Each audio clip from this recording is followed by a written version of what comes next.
오늘 우리에게 주시는 하나님의 말씀은 시편 81편입니다. 첫 절부터 끝절까지 봉독하도록 하겠습니다.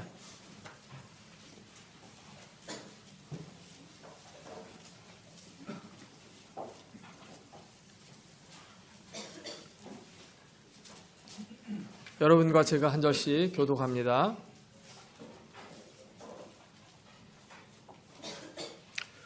우리의 능력이 되시는 하나님을 향하여 기쁘게 노래하며 야곱의 하나님을 향하여 즐거이 소리칠지어다.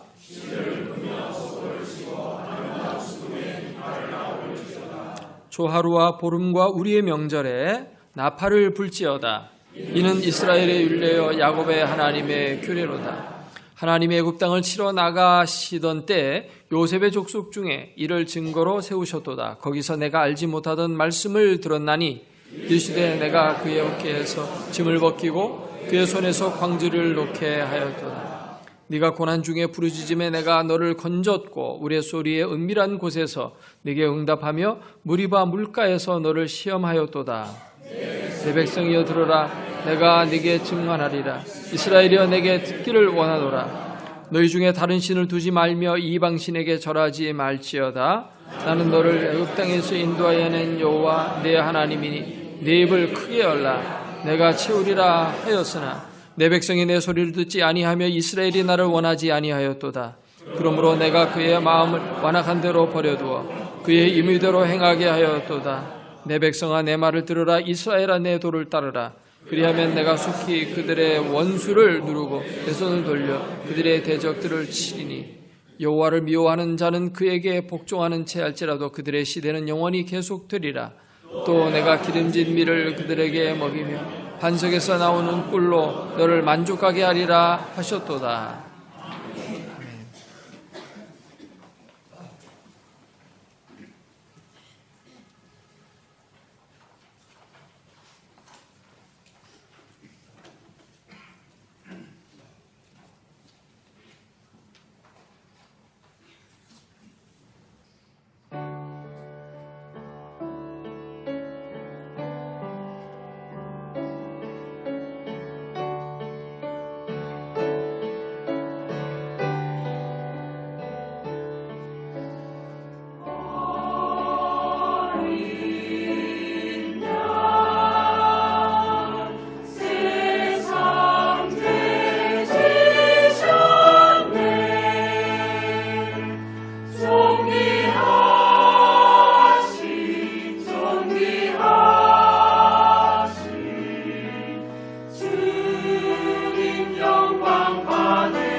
박 집사님의 어린 셋째 딸이 냉장고를 가리키면서 아이스크림을 달라고 했습니다. 아빠가 딸에게 물었습니다. 예은아, 아이스크림이 좋아? 아빠가 좋아? 예은이는 거침없이 대답합니다. 아이스크림. 아빠는 기가 막혀서 조목조목 설명을 했습니다. 아이스크림이 아빠를 사줄 수 있어? 없어? 없어. 그러면 아빠가 아이스크림 사줄 수 있어? 없어? 있어. 그러면 아빠가 좋아? 아이스크림이 좋아? 아빠도 좋고 아이스크림도 좋아.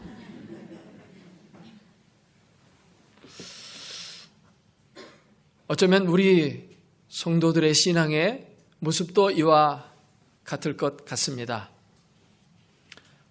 하나님이 좋습니까? 아니면 하나님이 주시는 복이 좋습니까? 하나님이 좋습니다. 이러면 하나님이 굉장히 좋아하실 텐데 하나님도 좋지만 하나님이 주시는 축복도 나는 좋아요. 그거 절대 놓칠 수 없어요. 우리가 이렇게 말을 하지는 않을까요? 오늘 말씀은 여호와 하나님을 기뻐하고 찬양하라는 권면의 시입니다. 1절에 우리의 능력이 되시는 하나님을 향하여 기쁘게 노래하며 야곱의 하나님을 향하여 즐거이 소리칠지어다. 시를 읊고 소고치고 수금과 비파를 연주하면서 하나님을 찬양하라고 권면하고 있습니다. 왜 하나님을 사랑하고 찬양하라고 권면하고 있을까요? 그것은 하나님이 우리의 삶 속에 너무나도 귀중한 분이시기 때문이라는 것입니다. 특별히 오늘 말씀 가운데 우리 성도들에게 잘 알려져 있는 말씀은 10절입니다. 10절 가운데 보면 네 입을 얼만큼 열라? 크게 열라. 내가 뭐 어떻게 하신다? 채우리라. 이 말을 너무도 좋아해요, 사람들이. 내 입을 크게 열면 하나님이 채워주신다. 아멘!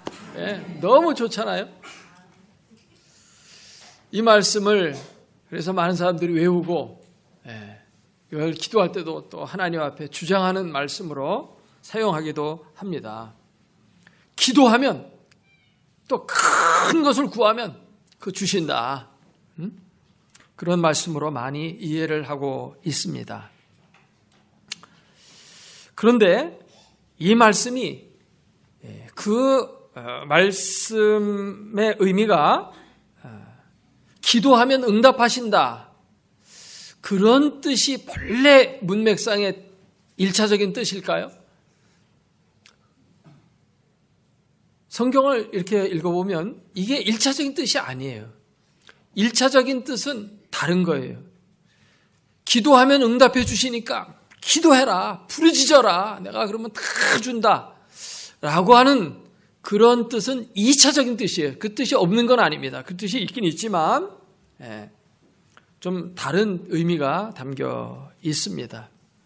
이것이 만일 기도하면 응답한다 라는 뜻이라고 한다면 이스라엘 백성들이 기도를 안 했기 때문에 복을 받지 못하고 기도 안 했기 때문에 나라가 망하고 기도 안 했기 때문에 어려움이 찾아오고 그랬어야 하는데 그건 아니에요.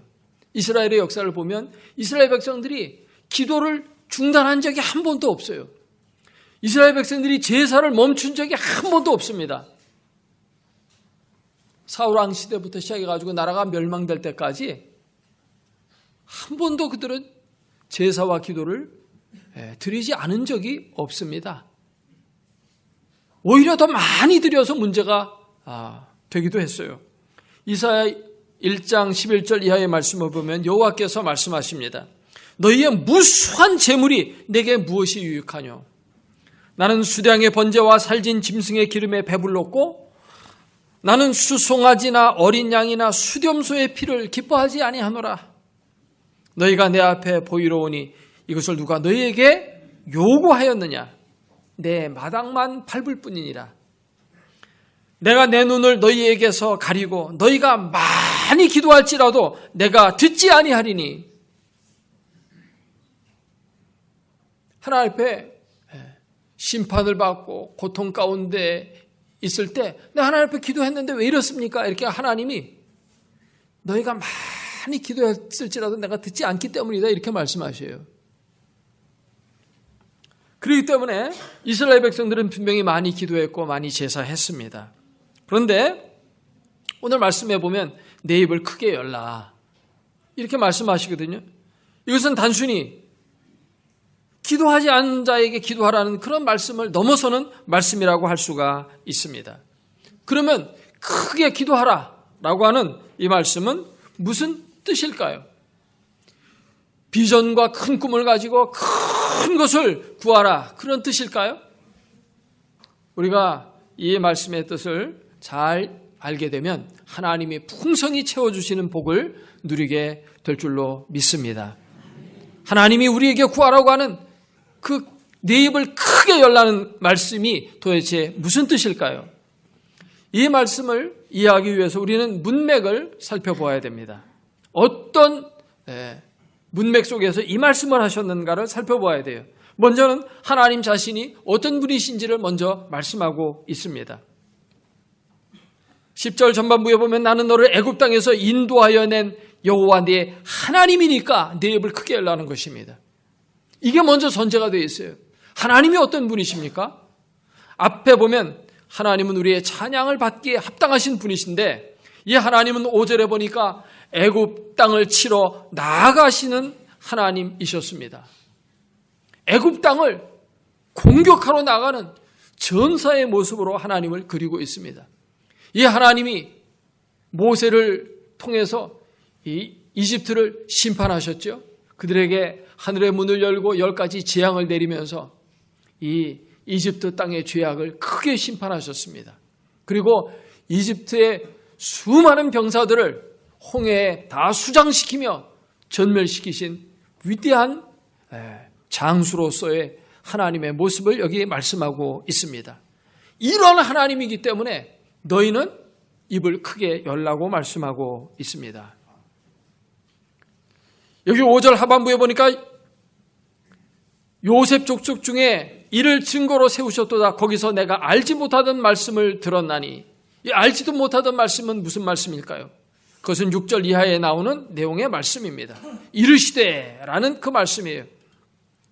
하나님의 말씀이 이스라엘 백성들에게 들려졌는데 이스라엘 백성이 그 말씀을 알지 못했다는 것입니다. 이 알지 못하던 말씀을 원어를 보게 되면 외국어, 낯선 언어 그런 뜻을 갖고 있습니다. 그러니까 낯선 말을 하면 못 알아듣잖아요. 누가 필리핀 말 이렇게 하면 우리가 낯설잖아요. 그 언어가 잘 못 알아듣잖아요. 그렇게 못 알아들었다는 것입니다. 이스라엘 백성이 애굽에서 종살이할 때 430년간을 종살이했습니다. 그렇기 때문에 출애굽할 때 이스라엘 백성에게 하나님이 나타나서 말씀하실 때 그 말씀이 너무도 낯설었습니다. 알지 못하던 말씀이었어요. 미국에 이민 간 사람들을 이렇게 보면 1.5세대는 우리말도 하고 이제 영어도 합니다. 대개 보면 중학교 정도 때 이제 이민들을 가면 중학교 다닐 때까지 우리말을 배웠기 때문에 우리말을 잘해요. 그리고 또 이제 중고등학교를 거기서 배우면 지내고 대학교까지 졸업하고 거기서 살면서 영어를 쓰기 때문에 영어를 우리말처럼 능통하게 합니다. 그런데 2세대가 되면 그곳에서 태어나게 되면 우리말을 부모가 돈벌이 아니라고 잘 못 가르치고 바빠서 한국말 못 가르치면 걔는 영어만 배우면서 자라기 때문에 우리말을 못 알아듣습니다. 그저 엄마, 아빠 이것저것 이런 단어 몇 가지만 알 뿐이지 우리말은 못합니다. 대화를 못해요. 그래서 자식 키우면서 부모가 자식을 꾸짖으려고 해도 잘못해서 꾸짖으려도 못 꾸짖을 수가 없는 거예요. 애는 못 알아들으니까 한국말로 꾸짖어봐야 영어 실력은 딸리고 근데 애는 영어는 능통하는데 영어로 다 얘기해야 되는데 영어로 다 꾸짖을 수가 있습니까? 자식하고 거리가 생기기 시작합니다. 3대, 4대가 지나면 이제 걔들은 완전히 우리말 잃어버리고 한국인의 정신조차도 없습니다.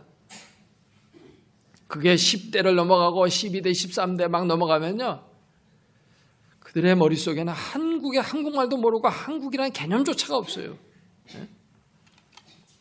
이스라엘 백성이 430년 동안 종살이하면 10대, 13대, 14대 내려가는 그 정도 30살에 이제 자식을 낳기 시작했다고 하면 그렇게 내려갑니다. 그러니까 그들은 히브리 말을 모르는 거예요. 이스라엘 하나님 처음 듣는 얘기예요.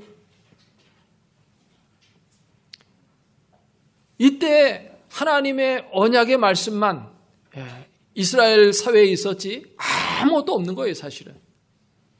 여러분 생각해 보세요. 지금부터 한 700년 전에 우리 조상에게 누가 무슨 약속한 거 여러분 기억하십니까? 전혀 우리와는 상관없는 거예요. 700년 전 옛날 조선시대 넘어서 고려시대 때 우리 조상들 있잖아요. 15대 16대 조상들이 뭐 어떤 신과 무슨 약속했다 그런 거 뭐 여러분 기억이 있습니까? 전혀 기억이 있을 수가 없어요. 이스라엘 백성에게 약속하신 하나님은 아브라함을 선택해서 그에게 창대한 후손을 주고 가나안 땅을 주겠다 약속하셨던 그 하나님인데, 그 아브라함 때부터 따지면 벌써 700년 전 얘기예요. 그러니까 전혀 낯선 얘기로 들려오는 것입니다. 하나님이 우리를 구원하러 오셨다? 그게 무슨 말이야? 처음 듣는 얘기인데. 하나님은 그렇지만 이스라엘 백성들을 향한 언약을 잊지 않으시는 신실하신 하나님이십니다. 700년 전에 아브라함에게 한 약속 잊지 않고 지키시는 하나님이십니다. 그래서 그들을 건져내시죠. 6절에 보니까 이르시되 내가 그의 어깨에서 짐을 벗기고 무거운 짐을 지고 국고성을 짓고 있는 거예요. 비돔과 람셋이라고 하는 곳에 이스라엘 백성들이 집단 이주해가지고 그곳에서 노동하는 것입니다. 원래는 그들이 고센 땅에 살았어요. 아주 비옥한 땅에, 아주 땅이 아름답고 좋은 곳에서 원래 살았어요. 요셉 때. 요셉이 국무총리일 때 제일 좋은 땅을 받았어요. 거기 살다가 요셉을 알지 못하는 새로운 왕이 등장하면서 그들이 왜 저렇게 좋은 데서 사냐, 그들 데려다가 아주 황무한 땅, 황무지, 거기가 어디냐면 비돔과 람셋이라고 하는 곳이에요. 지금도 가보면 거기는 모래바람만 휘날릴 뿐 풀도 없고 나무도 없고 물도 없고 그런 곳이에요. 거기서 살면서 아침에 해가 뜨면 나가서 벽돌 만들고 국고성을 짓는 겁니다. 큰 창고 같은 거, 건물 같은 거 짓는 거예요. 그러니까 어깨에 무거운 벽돌을 지고 나르는 거죠. 그리고 그 손에서 광주리를 놓게 했다. 광주리는 우리는 안악내에 과일 광주리를 생각합니다. 그건 광주리가 아니고 벽돌을 만들려면 흙을 퍼와야 돼요. 그 흙 퍼다 날리는 광주리를 말하는 거예요. 주석사에 다 그렇게 되어 있어요. 이 광주리는 어디 소풍 갈 때 거기다가 김밥 싸서 이렇게 담아가지고 과일 몇 개 넣고 갖고 가는 그런 광주리가 아니에요. 고역에 그릇, 들통 그거를 들고 날리고 했었는데 이제 그것을 놓게 했다는 것입니다. 종살이에서 한마디로 말하면 해방시켰다는 그런 말씀인 줄로 믿습니다.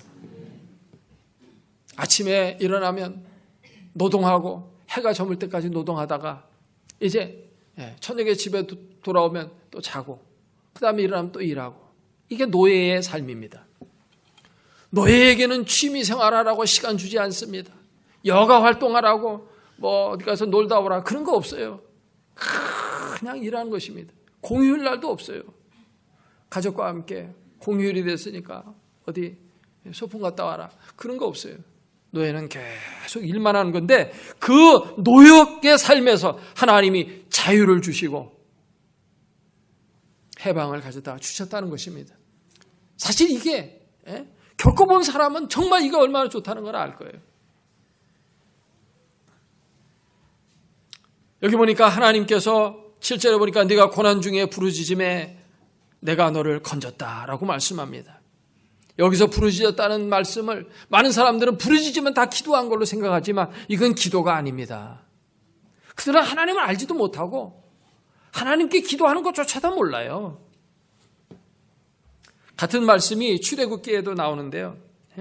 출애굽기 말씀을 보면 3장 7절에 이렇게 나와 있어요. 여호와께서 이르시되 내가 애굽에 있는 내 백성의 고통을 분명히 보고 그들의 감독자로 말미암아 부르짖음을 듣고 그 근심을 알고 라고 말씀합니다. 감독자로 말미암아 부르짖었대요. 감독자가 뭐 하는 자입니까? 감독자는 회초리와 막대기 같은 거 들고요. 일 제대로 안 하는 사람 후려치는 사람이에요. 그 사람들이 감독자예요. 노예들을 조금도 쉴 틈을 안 주고 조금 뭐 쉬는 것 같으면 가서 그냥 채찍으로 후려 갈기는 겁니다. 그러니까 노예들이 변변한 옷도 못 입고 그저 우통 벗고 일하다가 그 맨살에 채찍에 의다 맞으면 얼마나 아프겠어요. 그러니까 막 아파서 소리 지르는 겁니다. 그 부르짖음, 그 신음소리를 하나님이 들으셨다는 것이지 기도하는 걸 들었다? 노예가 무슨 기도할 시간도 없습니다. 사실은. 군대에 가서도요. 처음에 초년병 딱 군대 가면 주일날 딱 되면 이제 내무반장한테 종교 행사 다녀오겠습니다. 뭐 이러면서 신고하고 그러잖아요. 이게 겁도 없이 교회를 가? 완전 군장하고 운동장에 집합해. 풀법으로 가고 그냥 작업시키고 교회도 못 가게 해요. 군대에서도. 근데 노예가 뭐 무슨 하나님께 예배하러 가겠습니다. 그런 말을 했다가는 이건 더 맞아요. 그러니까 이스라엘 백성들이 부르짖었다는 것은 기도했다는 게 아니라 고통 가운데 막 아픔의 비명소리를 질렀다는 것입니다. 그런데 하나님께서 그것을 보시고 그 소리를 듣고 건져내셨다고 이렇게 말씀하고 있습니다. 사랑의 하나님의 그 눈으로 보면 그 신음소리가 기도소리로 들리는 것입니다. 그 고통하는 모습이 간절히 하나님을 찾는 모습으로 보이는 거예요. 부모가 되어서 자식이 고생하는 모습을 보면 자식이 무슨 얘기를 안 해도 좀 도와달라고 지금 내게 호소하고 있구나. 그런 소리가 들려와요. 사랑하면 그 소리가 들립니다. 사랑하면 그것이 보입니다. 하나님은 사랑의 하나님이십니다. 우리의 신음소리 그걸 들으시고 저들이 지금 나에게 도움을 요청하고 있구나. 그렇게 들으시고 찾아오시는 하나님의 사랑 그것을 우리가 기억해야 할 줄로 믿습니다. 이렇게 출애굽의 하나님 놀라운 능력으로 구원하시는 그 하나님이 말씀하십니다. 네 입을 크게 열라. 따라서 합시다. 네 입을 크게 열라. 여기서 크게 열라는 말의 뜻은 문맥상으로 보게 되면은 단순히 기도하라는 말이 아니에요. 그걸 넘어섭니다. 그런 뜻이 전혀 없는 건 아니지만 그건 2차적인 뜻이고 여러분 이걸 갖다 어떤 사람은 큰 걸 구해라. 그러면 하나님이 다 채워준다. 해가지고 뭐 그냥 백만장자 되게 해주세요. 뭐 으리으리란 대궐 같은 집에 살게 해주세요. 뭐 이런 식으로 그거 안 구해서 그렇다고 그렇게 구하는 사람이 있어요. 근데 그게 아닌 거예요. 우리가 입을 작게 벌려도 큰 거 구할 수 있습니다. 그렇죠? 입을 크게만 벌려야만 됩니까? 입을 작게 벌려도 큰 거 구할 수 있는데 이것은 1차적으로 뭐냐 하면 그 입을 크게 벌리지 않으면 우리가 받을 수 없다는 것입니다. 수납을 얘기해요. 수납을.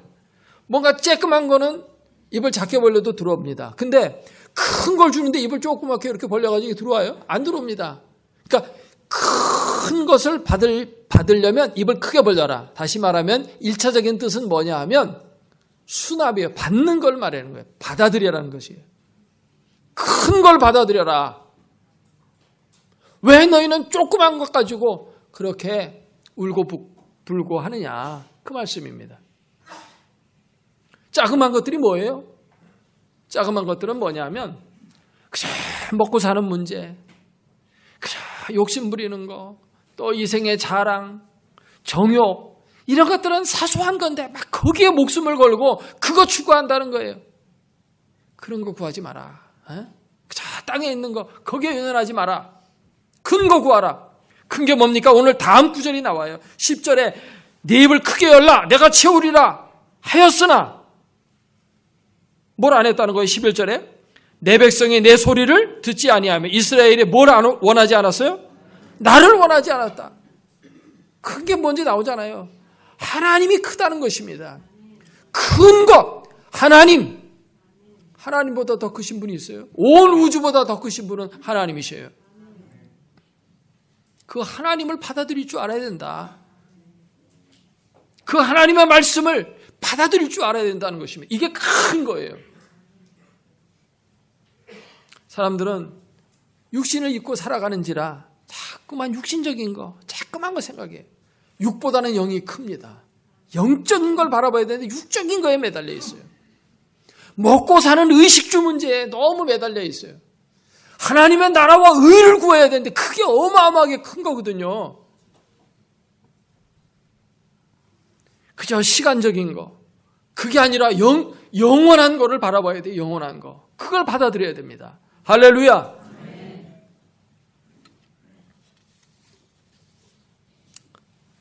눈앞에 있는 거 거기에 연연하지 말라는 것입니다. 웅대한 미래를 바라보라는 것입니다. 그저 하나님이 주시는 축복 그것만 바라보지 말고 하나님 자신을 바라보라는 거예요. 아버지가 사다 주는 아이스크림 그거 거기 연연하지 말고 크신 아버지를 붙잡아라. 그러면 다 주어지는 거죠. 아버지가 채워주신다잖아요. 할렐루야.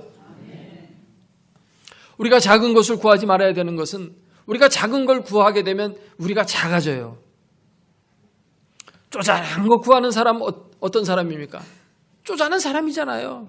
그렇잖아요. 우상 섬기는 사람 우상처럼 됩니다. 우상은 말도 못하고 힘도 없어요. 근데 우상을 쫓아가요. 그런 거 자질구레한 거 그런 거 쫓아가지 마라. 크신 하나님을 바라보라는 것입니다.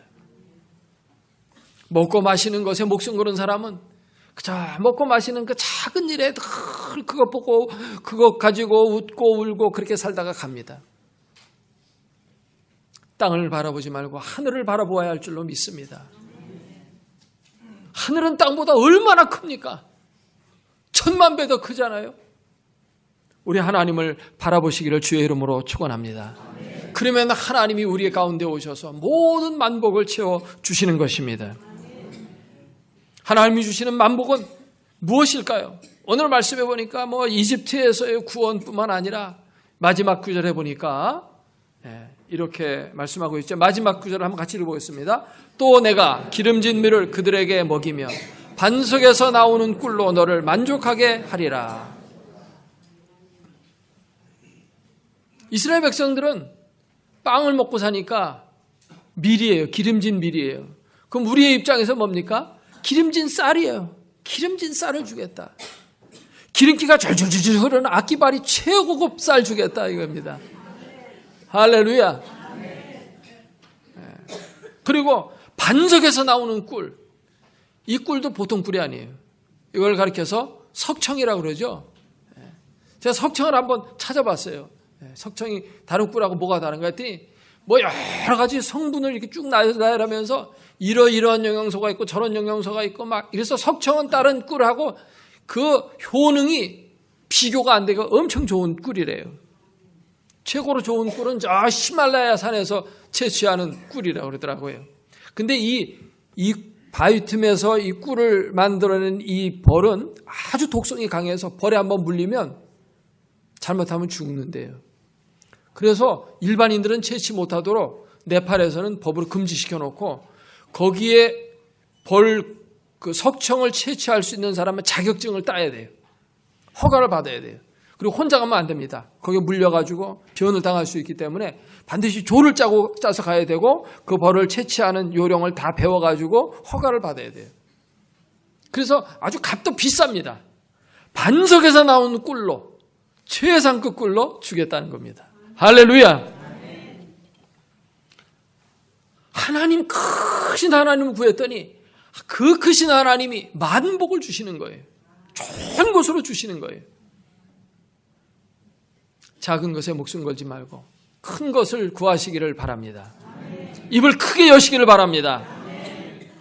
이제 동영상 간증 이효진 사모의 간증을 좀 들어보려고 합니다. 그는 어렸을 때 화상을 당해서 얼굴이 파충류 얼굴같이 됐어요. 그리고 손도 여기 뭐 화상을 많이 입어가지고 막 손이 쭈글쭈글해요. 그래서 이걸 고치려고 막 수술도 하고 했지만 되지 않았어요. 그저 얼굴 예쁘게 하는데 거기에 목숨 걸었어요. 안 되니까 절망해서 자살을 시도하고 수면제를 수백 알씩 모아가지고 그걸 먹고 죽으려고 그러고. 그러나 죽는 것도 뜻대로 잘 안 되는 거예요. 그러다가 어머니와 더불어 교회를 나가기 시작했어요. 거기서 크신 하나님을 만났어요. 크신 하나님을 만나니까 얼굴 예쁘고 좀 못생긴 거는 그거는 별게 아니라 작은 거야. 그래서 그러고 나니까 하나님, 크신 하나님을 모시니까 이제는 자기가 커진 겁니다. 그러니까 자기가 하나님의 눈으로 자기를 보니까 자기가 너무 예뻐요. 그래서 자기 자신을 뭐라고 불렀냐면 미스 헤븐이라고 불렀어요.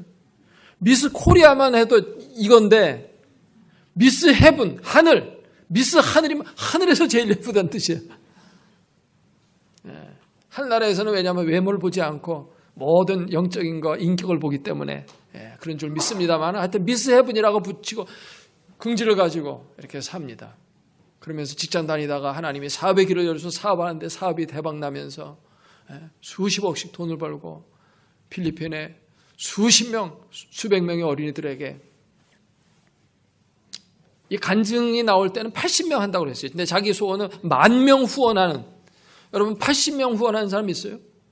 돈을 많이 벌어야 80명 후원합니다. 8명 하기도 힘들고 그러잖아요. 후원도 하고 꿈이 있어요. 크신 하나님을 모시니까 인생이 커졌어요. 간증을 잠깐 보겠습니다. 말씀해 주시면. 네. 진짜 이것은 하나님의 스토리인데요. 네. 사람이 도대체 할 수도 없고 사람의 힘으로 제가 결혼하는 건 불가능하잖아요. 더군다나 저는 그 마음의 상처가 좀 깊이 있었던 게 초등학교 다닐 때 친구가 효진아 너는 결혼 못할 거야 그랬어요. 그래서 왜 나는 결혼을 못해? 그랬더니 너처럼 화상 입은 얼굴을 누가 사랑하냐. 어떤 남자도 너를 사랑할 수 없을 거야. 근데 저는 평생 그게 내적 맹세가 됐고 내 마음 가운데 그래 나는 결혼을 할 수 없겠구나라고 생각하고 있었어요. 근데 이제 정말 하나님을 만나고 하나님 안에서 마음이 치유되고 정말 치유받아야 될 것은 제 얼굴이 아니라 화상 입은 제 마음인 걸 나중에 알게 되었어요. 그래서 하나님께서 마음을 치유하고 나니까 나는 하나님 안에서 아름다운 사람이야. 아멘. 그리고 내가 나 스스로 아름답다고 하기 이전에 먼저 하나님께서 효진아 너는 하나님 나라의 미스 헤븐이야. 그렇게 별명을 지어주시고 나니까 되게 자존감이 높아지고 나도 결혼할 수 있겠다라는 생각이 들기 시작했어요. 그래서 하나님께 처음에는 이제 하나님 저도 결혼하고 싶어요. 배우자를 주세요. 그렇게 기도하기 시작했는데 이거는 하나님 기뻐하는 기도가 아니겠구나. 그래서 기도를 바꿔서 너희가 기도하고 구한 것은 이미 받은 줄로 믿으라. 그리하면 그대로 되리라. 그래서 하나님 이미 배우자를 주셔서 감사합니다. 아멘. 그렇게 기도하고 하나님 그럼 기왕이면 제 배우자 별명을 좀 지어서 기도하고 싶은데요. 그래서 배우자 별명을 하나님 나라의 호랑이처럼 용맹한 용사. 그래서 용호 씨로 이제 별명을 지었어요. 기억납니다. 네네. 용호 씨 기억납니다. 그래서 제가 그 용호 씨를 위해서 엄청난 기도기 많이 하고 더군다나 그 용호 씨에게 편지를 썼어요. 수보통 가까이 미래의 용호 씨에게 기다리고 있다. 당신의 미래의 승부가 당신을 기다리고 있다.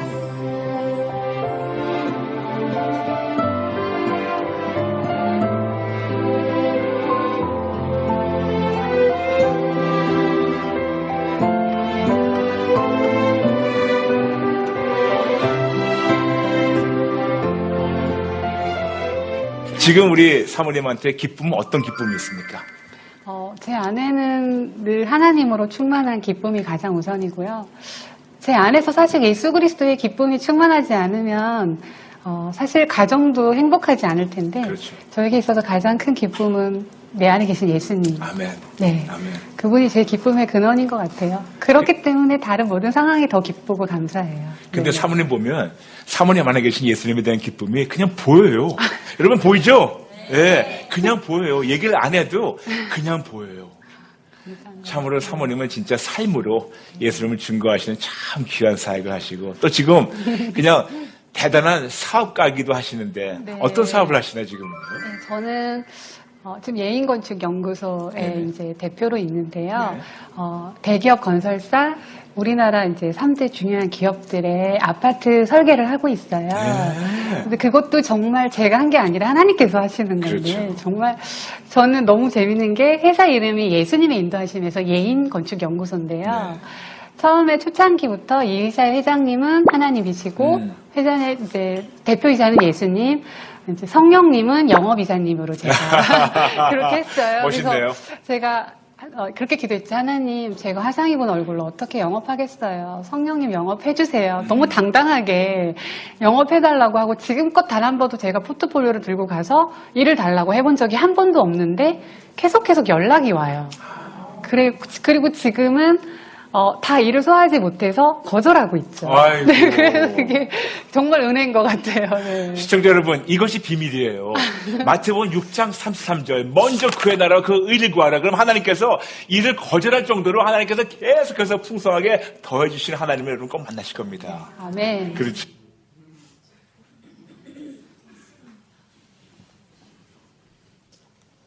이 이효준 사모는 작은 것에 연연하다가 인생 망칠 뻔했습니다. 그저 자기 얼굴 좀 예쁘면 어떻고 좀 못생기면 어떻습니까? 여기에 목숨 거는 거예요. 그러다가 도저히 잘 안 되니까 자살로 인생을 끝날 뻔했었지만 크신 하나님을 입을 크게 벌리고 받아들이고 나니까 건강한 자화성으로 거듭나고 그 하나님이 그 안에 들어오심으로 채워주시는 역사, 모든 것을 더해주시는 역사가 막 나타나는 것입니다.